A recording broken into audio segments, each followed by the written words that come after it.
శివమహాపురాణం రుద్ర సంహిత యుద్ధకాండ 48 చాప్టర్లో 23rd శ్లోకా నుంచి. అంధకాసుడు ఎప్పుడైతే దుఃఖంలో ఉన్న దైత్యులకి మళ్ళీ విజయ ఉత్సాహాన్ని నింపేలాగా మాట్లాడి వాళ్ళకి చెప్పిన తర్వాత మళ్ళీ యుద్ధానికి పూనుకున్నాడు. అవిధమైన ఆయుధాలతో అక్కడ ఘోర యుద్ధాన్ని అక్కడ మళ్ళీ ఈ ప్రమథగణముల్ని సంహరిస్తున్నాడు. కార్ముకానాం వికృష్టానాం పతతం చ పతత్రీణాం బిందుపాలాభూషిండీనాం క్షేవడీతానస్వోభవత్ రణతుర్యా నినాదేశ్చ గజానాం బహుభృంహితేః ఏషారవైహార్యాయ నంశశ్చ మహాన్ కోలాహలో అభవత్. అక్కడ యుద్ధ భూమిలో కోలాహలంతో నిండిపోయింది. ఎందుకంటే తన ధనుస్సు నుంచి వచ్చే బాణాలని విడివిడిగా ఎక్కడైతే వదులుతున్నాడో ఆ వెళ్ళిన బాణాలన్నీ కూడా అక్కడ ఉన్న వాళ్ళందరూ కూడా హాహాకారాలతో, ఆ రణభూమి అంతా కూడా నినాదాలతో, అక్కడున్న ఏవైతే వాహనాలు ఉన్నాయో, ఏవైతే ఏనుగులు ఉన్నాయి, గుర్రాలు ఉన్నాయి, ఇవన్నీ ఉన్నాయి. రథాలు శిథిలైపోయినాయి, సేన అంతా కూడా శిథిలైపోయినాయి. ఇరుపక్షాల వాళ్ళు కూడా ఇక్కడ మళ్ళీ ఏనుగులు ఇవన్నీ కూడా భయానికి లోబడి, గుర్రాలు కూడా అక్కడి నుంచి పారిపోతున్నాయి. ఎక్కడ చూసిన ఇటు యుద్ధం చేసే వాళ్ళకి భయంగానే ఉంది, అటు ఈ వాహనాల రూపంలో ఉన్న ఈ గుర్రాలు, ఏనుగులు ఇవన్నీ కూడా హాహాకారాలు చేస్తూ అరుపులతో వీళ్ళు కూడా అరుస్తూ యుద్ధం చేస్తున్నారు, నినాదాలతో చేస్తున్నారు. అక్కడ భయంతో కొంతమంది అరుస్తున్నారు. ఇలాగా చాలా కోలాహలంగా ఉన్నది ఎక్కడ చూసినా. అతిస్వానేరవాపూరి దావా భూమ్యోర్యధంతరం అవిరూణాం చ వీరూణాం మహారోమోద్గమోభవత్. భూమి ఆకాశం మధ్యలో ఇంకా అసలు నాదాలు తప్పితే శబ్దాల సహితంగా ఎలా ఉంది అంటే అక్కడ ఇంకా చూసే వాళ్ళకి ఎవరికి ఏమవుతుందో అన్నది, తర్వాత ఏం జరుగుతుందన్నది తెలుసుకోవటానికి, అర్థం చేసుకోవటానికి కూడా వీలు కాకుండా అంత ఘోర యుద్ధం జరుగుతుంది. గజవాజీ మహారావస్ఫుటా సప్తగ్రహాని చ భగ్నధ్వజ పతాకాని క్షీణ ప్రహరాని చ. ఏవైతే రథాల మీద ఉన్నారో రథాలకి ధ్వజాలు ఉంటాయి, పతాకాలు ఉంటాయి, ఇవన్నీ ఉంటాయి. అవన్నీ విరిగిపోయి పడిపోతున్నాయి, చక్రాలు పడిపోతున్నాయి, దానికి ఉన్న గుర్రాలు పడిపోతున్నాయి, ఈ మనుషులు పడిపోతున్నారు. ఎక్కడికక్కడ అన్ని వీళ్ళ ఆయుధాలు ముక్కలు ముక్కలైపోయి ఆ రణభూమి మొత్తం కూడా పడిపోయి ఉన్నది. అలాగే ఈ భయానికి లోబడిన గుర్రాలు కానీ ఏనుగులు కానీ అక్కడి నుంచి పారిపోతున్నాయి ఆ శబ్దాలకి. ఎందుకంటే శబ్దం స్పష్టంగా రావట్లేదు. ఇప్పుడు ఒకళ్ళిద్దరు మాట్లాడుకున్నారంటే నేను మాట్లాడేది అవతల వాళ్ళకి వినపడుతుంది, కాస్త నేను స్పష్టంగా మాట్లాడకపోయినా, మేమిద్దరమే ఉన్నాం కాబట్టి. కానీ ఇంతమంది యుద్ధం చేసుకుంటే ప్రతి ఒక్కడు అరుస్తూనే ఉంటే, పైగా నానా విధాలుగా ఉన్న కోలాహలంలో ఆ ధ్వని కూడా స్పష్టంగా వినిపించట్లేదు. అందుకని ఇలా ధ్వజాలు పడిపోతున్నాయి, రథాలు పడిపోతున్నాయి, అలాగే అక్కడున్న పతాకాలు పడిపోతున్నాయి, అన్నీ విరిగి పడిపోతున్నాయి, అస్త్ర శస్త్రాలు కూడా అన్నీ విరిగిపోతున్నాయి. యుద్ధం చేసేవాళ్ళు అటు దేవతలు కానీ, ప్రమథగణములు కానీ, ఇటు దైత్యులు కూడా పడిపోతున్నారు. రుధిరోద్గార చిత్రాని వ్యాశ్వహస్తితరతాని చ పిపాసితాని సైన్యాని ముమూర్చూరు భయత్రవై. ఆ రక్తం అన్నది దారల్లాగా ప్రవహిస్తుంది. ఆ రణరంగం అంతా కూడా ఆ నది ప్రవాహంలాగా ఉంది. ఆ నది అంటే రక్త నది, అది చూస్తుంటేనే భయం కలిగించేలాగా. అలాగే అక్కడున్న వాహనాలుగా గుర్రాలు కానీ, ఏనుగులు కానీ అవన్నీ కూడా నశించిపోయి పడిపోయి ఉన్నాయి. చాలా రథాలు కూడా చిన్న భిన్నమైపోయి పడిపోయి ఉన్నాయి. అలాగే ఇక్కడ సేనల మధ్య కొంతమంది ఆ యుద్ధాన్ని చూసి యుద్ధం చేస్తున్న వాళ్ళు కూడా, గాయాలైన వాళ్ళు కూడా చాలామంది స్పృహ కోల్పోయి కూడా పడిపోయారు.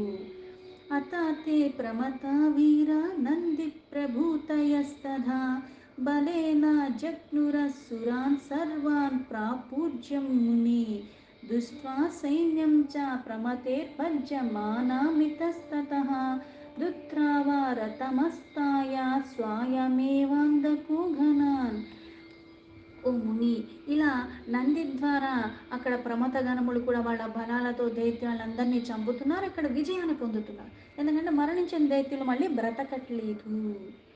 ఇలా ప్రమథగణముల ద్వారా సేన అన్నది నశించిపోతూ ఉంటే ఇంకా అంధకాసుడికి కోపం వచ్చేసింది. అందుకని ఆ నందకాసుడు తానే స్వయంగా రథం మీద కూర్చున్నాడు. శివగణములతో ఇక్కడ మళ్ళీ యుద్ధానికి ఇంకా తీవ్రత పెంచేసి యుద్ధం చేస్తున్నాడు. శరసారా ప్రయుక్తేస్తేర్ వజ్రపాతేర్నఘ ఇవ ప్రమతా నిశిరే చాస్త్రేర్ నిస్తోయ ఇవ తోయదాహ. అంధకాసుడు ప్రయోగించిన వాటి ద్వారా బాణాలకి అస్త్రాలకి ప్రమథగణములు చాలా రకాలుగా నశించిపోయారు. ఇలా వజ్రప్రహారంతో పర్వతాలేంటి అక్కడ ఉన్నవన్నీ కూడా ఆ మేఘాలు ఎలా అయితే నశించిపోతాయో, అంటే గాలి తీవ్రంగా వచ్చేటప్పుడు మనకేయో మేఘాలు అక్కడి నుంచి ఇక్కడికి వెళ్ళిపోతున్నప్పుడు వస్తువులు ఎలా ఎగిరిపోతూ ఉంటాయో, అలాగా ఈయన బాణానికి ఈయన దాడికి ప్రమథగణములు అలా చిన్న భిన్నమైపోయారు. యాంతమాయాంతమాలోక్య దూరస్థం నికిటస్థితం ప్రత్యేకం రోమ సంఖ్యాభిర్వివ్యాధీషు బిరంధక. అందకుడు అక్కడ వస్తున్న వాళ్ళు ప్రతి ఒక్కళ్ళని కూడా ఒక్కొక్క గణముల్ని చూస్తున్నాడు. లెక్క పెట్టలేని బాణాలన్నీ ప్రయోగించేస్తున్నాడు. అన్ని విధ్వంసంలాగా వాళ్ళని బాధించి వాళ్ళని తొలగించేస్తున్నాడు. దృష్ట్వా సైన్యం భజ్యమానమందకేన బలీయస స్కందో వినాయకో నంది సోమనందాదయ పరే. ఇలా ఆ బలవంతుడైన అంధకాసుడు ద్వారా ఇలా మళ్ళీ నశించిపోతున్న ప్రమథగణములను చూసి, ఆ సేనను చూసి ఆ కార్తికేయుడు, వినాయకుడు, నందీశ్వరుడు, సోమనాథుడు వీళ్ళందరూ కూడా అక్కడ మళ్ళీ ఆ పరమేశ్వరుడి దగ్గరికి వెళ్ళారు. ప్రమత ప్రబల వీరాః శంకరస్య గణానిజాః చుక్రోధుః సమరం చక్రుర్విచిత్రం చ మహాబలాః. ఆయన దగ్గరికి వెళ్ళి ఇక్కడ వీర ప్రమథగణములు కూడా ఈ మహాబలాలన్నీ కూడా ఒక్కసారిగా యుద్ధం చేస్తున్నారు. ఆ పరమాత్ముడు యొక్క ఆ వీర గణములు కూడా వచ్చి యుద్ధంలో వాళ్ళ పరాక్రమాన్ని అంతా చూపిస్తున్నాడు. కానీ అంధకాసురుడుకున్న ఆ వరప్రభావం వల్ల ఇతడు విజృంభిస్తూనే ఉన్నాడు. వినాయకేన స్కందేన నందిన సోమనందిన వీరేణ నఘేర్మేయేన వైశాఖేన బలీయస ఇత్యాదిస్తు గణేర్ ఉగ్రైరంధకోరప్యధాంకీకృతః త్రిశూలా శక్తిబాణేగా దారసంపాత పాతిభిః. ఆ సమయంలో వినాయకుడు, స్కందుడు, నంది, సోమనంది, ఇలా నెగ్మేయ, వైశాఖ వీళ్ళందరూ ఉగ్ర గణములందరూ త్రిశూలాలు, శక్తాయుధాలు, బాణాలు వర్షంలాగా అంధకాసుడి మీద కురిపిస్తూనే ఉన్నాడు. అయితే ఇలా వీళ్ళు కురిపిస్తూ ఇంతలాగా ఇంతమంది దాడి చేస్తుంటే అంధకాసురుడు నిజంగానే మళ్ళీ అంధుడైపోయి, ఏ వరప్రభావంతో అంధత్వం పోయిందో ఇప్పుడు మళ్ళీ అంధుడైపోయాడు. తతః కోలాహలో జాతః ప్రమతాసుర సైన్యయోః తేన శబ్దేన మహతా శుక్రః శంభుధరే స్థితః. ఆ సమయంలో అసురులు, ప్రమథగణములు ఆ సేనల్లో కోలాహలం వచ్చేసింది. ఇంత వీరోచితంగా యుద్ధం చేస్తున్నాడు, మరణం అయితే లేదు కానీ ఏమైంది, చూపుపోయింది. ఒక మహాశబ్దం ద్వారా ఆ శివుడి యొక్క ఉదరంలో ఉన్న శుక్రుడు అక్కడి నుంచి బయటికి రావటానికి తన ప్రయత్నాన్ని తను చేసి ఎలా బయటికి రావాలి అని అక్కడ కొట్టు మిట్టాడుతున్నాడు శుక్రాచార్యుడు పరమేశ్వరుడు యొక్క ఉదరంలోంచి. ఛిద్రాన్వేషి భ్రమన్సోత వినికేతో యతానిలః సప్తలోకాన్ సపాతాళాన్ రుద్రదేహే వ్యలోకయత. శుక్రుడు అక్కడి నుంచి బయటకు రావడానికి ఏదన్నా మార్గం కనిపిస్తుందా అని తిరుగుతున్నాడు. ఇంకా అటు ఇటు అంతా కూడా భ్రమిస్తూ ఇక్కడ ఆధారరహితమైన ఆ వాయువు ద్వారా అక్కడ ఇక్కడ భ్రమిస్తూనే ఉన్నాడు, కానీ మార్గం కనిపించట్లేదు. ఎలా అయితే ఛిద్ర అన్వేషి అంటే ఎక్కడ రంధ్రం ఉంటుందో బయటకు వచ్చేద్దాం అని చూస్తున్నాడు. ఇక్కడ మనకి ఏం చెప్పేదంటే, ఎలా అయితే శరీరంలో మనకి 11 ద్వారాలు ఉంటాయంట, అది ఎలా అయితే ముక్కులో రంధ్రాలు 2, చెవు రంధ్రాలు ఇలాగ శరీరంలో కొన్ని ఉంటాయి, అలాగే బ్రహ్మరంధ్రం ఒకటి. మరణించే సమయంలో కూడా మనం చేసుకున్న సాధన బట్టి ఇలా ఒక్కొక్క రంధ్రం నుంచి ప్రాణం వెళ్ళిపోతుంది అంటారు. అంటే మళ్ళీ ఈ నాభి నుంచి కిందకి ఉన్న రంధ్రాల్లో ఎక్కడి నుంచైనా వెళ్ళిపోయిందంటే అర్థం ఏంటంటే మళ్ళీ మనకున్న వాసనల కొద్దీ మళ్ళీ అలాగే కాస్త ఇటువంటి రాగంతోనూ ఈ అరిషడ్ వర్గాలు ఏవైతే ఉన్నా దేనికో దానికి లోభత్వంతోనూ మనం ఉంటూ ఉంటాం. పైగా పైన భాగాలు ఈ బ్రహ్మగ్రంథి నుంచి వెళ్ళిపోయిందంటే వాళ్ళు నిజంగా ఎంతో పుణ్యం చేసుకున్నారని. అయితే ఇక్కడ ఉదరంలో ఉన్నవాడు అక్కడ చూస్తున్నాడు, ఆధారం కనిపించట్లే, రంధ్రం కనిపించట్లే. ఎందుకు?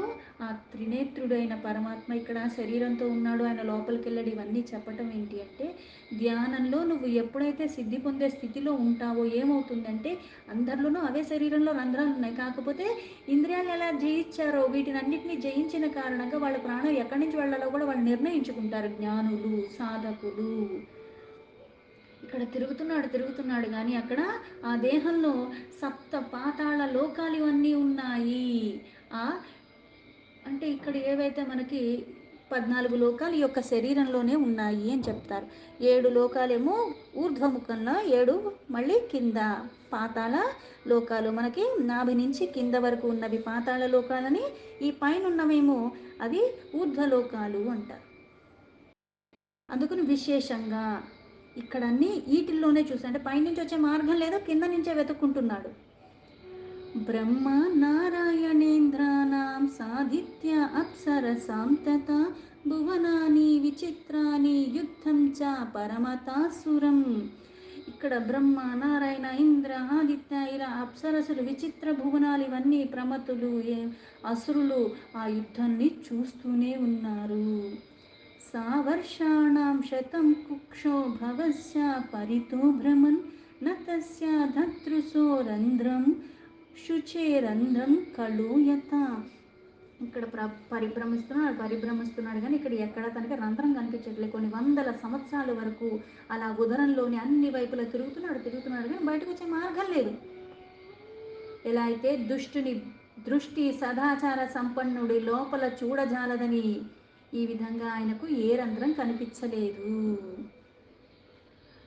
అంటే నీకు దుష్టత్వం ఉన్నప్పుడు నీలో వికారాలు ఉంటాయి కాబట్టి నువ్వు ఈ వ్యామోహాలకి తేలిగ్గా వాటికి లోపడిపోతూ ఉంటావు. కానీ పవిత్రుడైన వ్యక్తి లోపల నీకు ఇట్లాంటి రంధ్రాలు కనిపించే వాళ్ళని జయించిన వాళ్ళు. అందుకని ఇట్లా వ్యామోహాలు కానీ వికారాలు కానీ ఏమీ ఉండవు వాళ్ళు. అందుకని ఇక్కడ ఎక్కడ రంధ్రం కనిపించట్లేదు. శాంభవీనాథ యోగేన శుక్రరూపేణ భార్గవః ఇమం మంత్రవరం జప్త్వా శంభోర్జఠర పంజరాత్. ఇక్కడ అప్పుడు ఆ భృగు నందుడు అయిన భార్గవుడు, అంటే అప్పటి వరకు భృగు ఒక నందనుడు కాబట్టి ఆయన పేరేంటి? భార్గవుడు. ఆయన శైవయోగాన్ని ఆశ్రయించి ఒక మంత్రాన్ని జపించాడు. ఆ మంత్రాన్ని ఆధారం చేసుకుని దాన్ని జపిస్తూ ఉన్నాడు. అలా అతడు మంత్ర ప్రభావంతో ఆ శంభుడు ఒక జఠర పంజరం నుంచి అప్పుడు శుక్ర రూపంలో లింగము ఆ మార్గం ద్వారా బయటకి వచ్చాడు. అప్పటి నుంచి అందుకే మనకి శుక్ర అంటారు. దానికి ఆయన్ని శుక్రాచార్య అన్న నామం దాంతో వచ్చింది. నిష్క్రాంతో లింగ మార్గేణ ప్రాణనామ తతః శివం గౌర్యా గృహీతః పుత్రార్థ తద్విఘ్నేశ్వరనికృతః అత కావ్యం వినిష్క్రాంతం శుక్రమార్గేణ భార్గవం దృష్టవోవాచ మహేశానో విహస్య కరుణానిధిః. ఇలా లింగ మార్గంలో ఎప్పుడైతే బయటికి వచ్చాడో ఆయన బయటికి రావటమే పరమాత్మకి ఇక్కడ ఆ మంత్ర జపం ద్వారా, అంటే ఆ పరమాత్మదే ఆ మంత్రాన్ని జపించి, అంటే ఈయన జపించాడు కాబట్టి బయటకు వచ్చాడు అంటే లేదు. కొన్ని నువ్వు తప్పించుకోవటానికి ఎలా అయితే మార్గాన్ని కూడా చూపిస్తాడు పరమాత్మ, అవకాశం ఇచ్చాడు. లేకపోతే ఈయన అప్పుడే లోపలికి వెళ్ళగానే పరమాత్మ అనుగ్రహం ఉంది కాబట్టి మళ్ళీ బయటకు వచ్చాడు, లేకపోతే మళ్ళీ వచ్చే అవకాశం లేదు. కంటి చూపు పడితేనే అక్కడ భస్మరాశిగా అయిపోతారు. అలాంటిది ఇక్కడ ఎక్కడో అనుగ్రహాన్ని ఇచ్చాడు. అందుకని ఆ మంత్ర జపం చేసుకునే జ్ఞానం కూడా కలిగింది అక్కడ. అలా మళ్ళీ శుక్రాచార్యుడు అక్కడి నుంచి లింగ మార్గంలో బయటికి వచ్చేసిన తర్వాత పార్వతీ సమేతంగా ఉన్న పరమేశ్వరుడికి నమస్కరించాడు. అప్పుడు పార్వతీ పరమేశ్వరులని పుత్ర రూపంలో గ్రహించాడు. అందుకే ఆయనకి విఘ్నరహితంగా ఆయన్ని చేశారు. అథ కావ్యం వినిష్క్రాంతం శుక్రమార్గేణ భార్గవం దుష్టవోవాచ మహేశానో విహస్య కరుణానిధిః.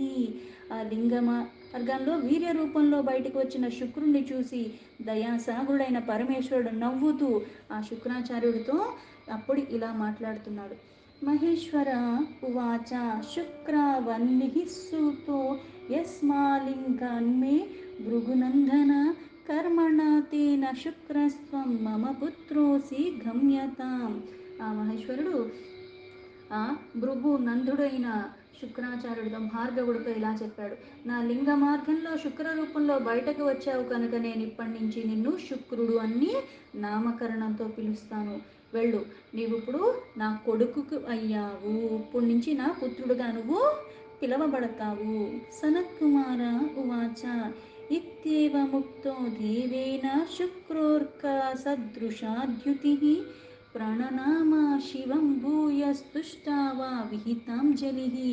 సనత్ కుమారు గారు మళ్ళీ ఇలా చెప్తున్నారు: పరమేశ్వరుడు దాకా ఎప్పుడైతే అది తెలుసుకుని అది మాట విన్నాడో, ఎలా అయితే సూర్యుడులాగా కాంతిమాన్గా శుక్రుడు మళ్ళీ ఆ పరమేశ్వరుడికి మళ్ళీ మళ్ళీ నమస్కరించి చేతులు జోడించి ఆయనకప్పుడు స్తుతి చేస్తున్నాడు. అంటే కొన్ని కొన్ని మనకి అన్ని అందుబాటులో ఉన్నప్పుడు, కొన్ని కొన్ని లభించినప్పుడు దాని విలువ తెలియదు. మళ్ళీ విధివశమున మళ్ళీ ఒకటి వస్తుంది, అది వచ్చినప్పుడు ఎప్పుడైతే కనువిప్పు కలుగుతుంది అన్నట్టుగా జరుగుతుంది. అందుకే ఇక్కడ ఆ పరమేశ్వరుని నుంచి లభించిన ఆ విద్యని అనుసరించి పరమాత్మకి వ్యతిరేకంగా ఉన్నవాళ్ళు ఇప్పుడు దాకా జీవింపజేశాడు. ఇప్పుడు ఆ ఉదరంలోకి వెళ్ళిపోయిన తర్వాత మళ్ళీ ఆ పరమేశ్వరుడు మంత్రాన్ని ఉచ్చరిస్తూ మళ్ళీ అక్కడి నుంచే వచ్చాడు. అయినా కనికరించి పరమాత్మ మళ్ళీ నా బిడ్డవి అని చెప్పాడు. అందుకుని భక్తితో నమస్కరించి స్తుతులు చేస్తున్నాడు ఆ పరమాత్మకి. శుక్ర ఉవాచ అనంతపాదస్త్వామనంతమూర్తిర్ అనంతమూర్ధాంతకరః శివశ్చ అనంతబాహుః కథమీదృశం త్వాం స్తోష్యేహ నృత్యం ప్రణిపత్యమూర్ధ్నా. ఇక్కడ శుక్రుడు ఆ పరమేశ్వరుని చెప్తున్నాడు: అనంత చరణాలు కలిగి ఉన్నవాడివి, అనంత రూపాలు కలిగి ఉన్నవాడివి, అనంతమైన తలకాయలు ఉన్నవాడివి, అనంతంగా ఉన్న కళ్యాణప్రద స్వరూపుడివి నువ్వు. అంటే అనంతంగా ఉన్నాడంటే నేను మామూలు దాన్ని కదా, అందుకు నాకు ఒక తలకాయ ఉంటుంది, 2 చేతులు ఉంటాయి, 2 కాళ్ళు ఉంటాయి, ఒక శరీరం ఉంది. పరమాత్మ అనంతుడు, సర్వవ్యాపి కాబట్టి ఆయనకి చాలా శరీరాలు ఉన్నాయి, చాలా నామాలు ఉన్నాయి, చాలా తలకాయలు ఉన్నాయి అని ఊహించుకుని 10 తలకాయలు పెట్టేసి 100 తలకాయలు పెట్టేసి సహస్రనామాలు అంటున్నాం కదా, అది కాదు అర్థం ఇక్కడ. ఉన్న ప్రతిదీ తలకాయ ఆయిందే. ఎందుకంటే ఆయన చైతన్య రూపంలో ఆ శరీరం ఉన్నాడు కాబట్టి ఆ శరీరానికి ఒక రూపం ఉంది, ఆ శరీరానికి ఒక చలనం ఉంది, దానికి ఒక అర్థం ఉంది, పరమార్థం ఉన్నది. అందుకని అన్ని రూపాలు ఆయనవి, అన్ని బాహువులు ఆయనవి, అన్ని స్వరూపాలు ఆయనవి, సృష్టిలో ఉన్న ప్రతిదీ ఆయనే. అందుకే అనంతమూర్తులు, అనంతమైన శిరస్సులు, అనంతమైన పాదాలు, అనంతమైన చేతులు, ఇవన్నీ అనంత రూపంగా ఉన్నవాడివి నువ్వు ఒక్కడివే. అటువంటి నీకు నా శిరస్సు వంచి నేను నమస్కరిస్తున్నాను. నీకు తప్పితే ఇది యోగ్యంగా ఇంకెవరికి నమస్కరించటానికి నీకే చెయ్యాలి, అందరూ నీకే చెయ్యాలి. అటువంటి నీకే నేను శృతి చేస్తున్నాను. త్వం అష్టమూర్తిస్త్వామనంతమూర్తిర్ త్వష్టామిష్టదః సర్వసురాసురానాం అనిష్టాదృష్టేశ్చ విమర్దకశ్చ స్తోష్యేహ నృత్యం కథమీదృశం త్వాం. అష్టమూర్తుల రూపంలో ఉన్నది నువ్వే, అనంతమైన మూర్తివి నువ్వే. సకల దేవతలు, అసురులు అందరికీ కూడా మనోవాంఛిత ఫలితాలన్నీ కూడా అక్కడ మళ్ళీ వరాల రూపంలో ఇచ్చేది కూడా నువ్వే. అలాగే దుష్ట సంహారం చేసింది నువ్వే, శిష్టుల్ని రక్షిస్తున్నది నువ్వే. సర్వత్రా అందరూ నమస్కరించదగిన వాడివి, ఆ యోగ్యత ఉన్నవాడివి, స్తుతింపదగిన వాడివి నువ్వు ఒక్కడివే అని ఇలా స్తుతించాడు. సనత్కుమార ఉవాచ ఇతి స్తుత్వా శివం శుక్రః పునర్నత్వా శివాజ్ఞయ వివేశ దానవానీకం మేఘమాలం యథా శశి. సనత్ కుమారు గారు మళ్ళీ ఇలా చెప్తున్నారు: ఇలా ఎప్పుడైతే శుక్రుడు ఆ పరమాత్మను స్తుతించాడో మళ్ళీ ఆయనకి నమస్కరిస్తున్నాడు. ఆ పరమేశ్వరుడు యొక్క ఆజ్ఞతో మళ్ళీ దానవుల యొక్క సేనలో మళ్ళీ ప్రవేశించాడు. ఎలా అయితే మేఘమాలలో చంద్రుడు ఎలా అయితే ప్రవేశిస్తాడో అలాగా. నిగిర్నామితి ప్రోక్తం శంకరేణ కవీరనే శృణు మంత్రం చాతం జప్తో యః శంభోః కవినోధరే. ఆ వ్యాసుల వారు మళ్ళీ ఇలా ఎవరైతే యుద్ధంలో పరమేశ్వరుడు ద్వారా లోపలికి వెళ్ళిపోయినప్పటికీ కూడా మళ్ళీ ఆ శుక్రుడు ఆ పరమాత్మ మంత్రాన్ని జపించి ఎలా అయితే బయటకు వచ్చాడు, దేని కారణంగా ఆ స్థితి నుంచి తప్పించుకున్నాడో మళ్ళీ ఇంతలాగా పరమాత్మకి మళ్ళీ బిడ్డ స్వరూపంగా తానే మళ్ళీ ఆయన్ని అంగీకరించాడు. ఆ మంత్రం ఏంటో కూడా చెప్తాను. ఆ పరమేశ్వరుడు ఆ శుక్రుణ్ణి ఏది జపిస్తే దాన్ని మళ్ళీ అలా ఆయనకి ఎలా ప్రసాదించాడో అది కూడా నేను ఇప్పుడు వివరిస్తాను అని చెప్పారు. దీంతో శివమహాపురాణంలో రుద్ర సంహితలో యుద్ధకాండలో 48 చాప్టర్ సంపూర్ణం.